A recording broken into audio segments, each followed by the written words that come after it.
ایک زمانے میں ہم سمناباد میں رہتے تھے، لاہور میں ایک جگہ ہے سمناباد، وہ نیا نیا آباد ہو رہا تھا، اچھا پوش علاقہ تھا.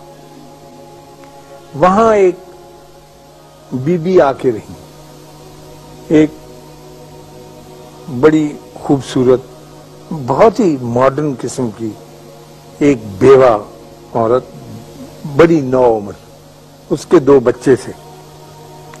تو ہم جو نیک آدمی تھے سمناباد کے رہنے والے، ہم نے دیکھا کہ ایک عجیب و غریب کردار آ کر ہمارے درمیان آباد ہو گیا، اور اس کا انداز زیست، زندگی کا چلن جو ہے وہ ہم سے ملتا جلتا نہیں تھا.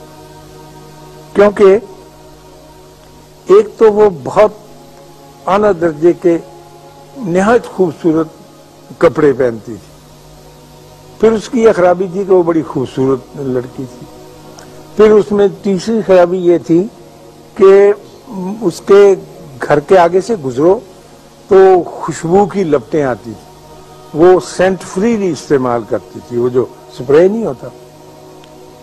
اس کے جو 2 بچے تھے خواتین و حضرات، وہ گھر سے باہر بھاگے پھرتے ہوتے تھے عام جگہوں پر، اور کھانا گھر پہ نہیں کھاتے تھے، لوگوں کے گھروں میں چلے جاتے تھے، اور لوگ ان کو کچھ دے بھی دیتے تھے اور وہ کھا بھی لیتے تھے. یعنی گھر کی زندگی سے ان کی زندگی کچھ کٹ اپ تھی. اور یہ ہم نے دیکھا کہ اس خاتون کو کچھ عجیب و غریب قسم کے مرد بھی ملنے آتے تھے. یعنی ان کی گاڑی، مثلا جو گھر کا عزیز اسرار، اس کی گاڑی کا نمبر آپ جان جاتے ہیں، ان کے ہاں مختلف نمبرز کی گاڑیاں آ کے کھڑی ہوتی تھی. پھر ایک آدمی وہاں گیا ہے، وہ نکلا، پھر دوسرا. تو ظاہر ہے ہم جیسے بھلے آدمی تو کوئی اچھا نتیجہ نہیں نکال سکتے.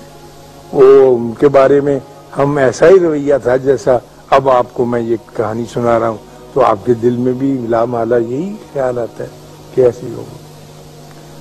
تو ہمارے گھروں میں آپس میں جمعے کے وقت مسجد میں بھی میں گوئیاں ہوتی تھی کہ یہ کون آ گیا ہے جو ہمارے اس علاقے میں آ کر آباد ہو گیا. مزیدار بہت محنت سے توجہ سے اس قسم کے چمٹی سے گیدڑ نکالتے رہتے. تو ایک دن وہ گئی، اچھا، اور لیٹ کے صوفے کے اوپر میں دیکھتا تھا، کھڑکی تھی بڑی ساری جو گھروں نے لیا، وہ ناول جاسوسی پڑھتی رہتی، کوئی کام نہیں کرتی تھی یار، کہ چولہا چونکا ہو. بچے اس کے بچوں کو کئی دفعہ کہتی تھی کہ نکل جاؤ نکل جاؤ. تو ایک دن وہ گر گئی سبزی کی دکان پر، تو اٹھا کے لوگوں نے چھینٹے وینٹے مارے تو لا کے رکھا. تو 3 دن کے بعد وہ فوت ہو گئی، اچھی صحت میں. تو وہ جو بندے آتے تھے وہی ان کو کفن دفن کے لیے لے گئے. تو پتہ چلا کہ وہ ایک جو بندہ ان کے ہاں آنے والا تھا وہ ان کا فیملی ڈاکٹر تھا، جو اس کی حفاظت پر، دیکھ بھال پر مامور تھا. اس عورت کو ایک ایسی بیماری تھی کہ جس کا کوئی علاج نہیں تھا. کینسر کی ایسی خوفناک صورت تھی سکن وغیرہ کی کہ اس کے بدن سے بدبو بھی آتی رہتی تھی، جسم پر زخم ایسے تھے، اور اسے سپرے کرنا پڑتا تھا اپنا، تاکہ کوئی قریب کھڑے یا وہ نکلے تو اس کو تکلیف نہ ہو. اور اس کا لباس اس لیے ہلکا ہوتا تھا کہ غالباً بدن کو چبھتا تھا، جو بھی سکن میں ڈیزیز اس کی پیدا ہو گئی.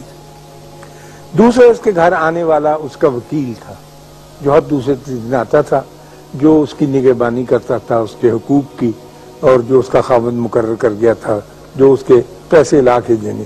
تیسرا اس کے خاوند کا چھوٹا بھائی تھا جو اپنی بھابھی کو ملنے آتا. تو ہم نے اس سے یہ اندازے لگا لیے جو میں نے آپ کے سامنے بیان کیے. اور اس نیک پاک عورت کو جب اس پہ دورہ پڑتا تھا تو وہ بچوں کو دھکے مار کے باہر نکالتی تھی، باہر جا کے کھیلو، باہر جا کے، اور تڑپنے کے لیے وہ اپنے دروازے بند کر کے اندر جاتی. تو میرا مطلب عرض کرنے کا یہ تھا کہ ہم تنقید کا کام یا نقص نکالنے کا کام اللہ پر چھوڑیں، اس نے اس کے لیے ایک وقت مقرر کیا ہوا ہے، وہ جانے اور اس کا کام جانے۔ ہم اللہ کا بوجھ اپنے کندھوں پر نہ اٹھائیں، کیونکہ اس کا بوجھ اٹھانے سے آدمی سارے کا سارا چبا ہو جاتا ہے، چبا سمجھتے ہیں، کمزور ہو جاتا ہے، مر جاتا ہے۔ اللہ آپ کو آسانیاں عطا فرمائے اور آسانیاں تقسیم کرنے کا شرف عطا فرمائے۔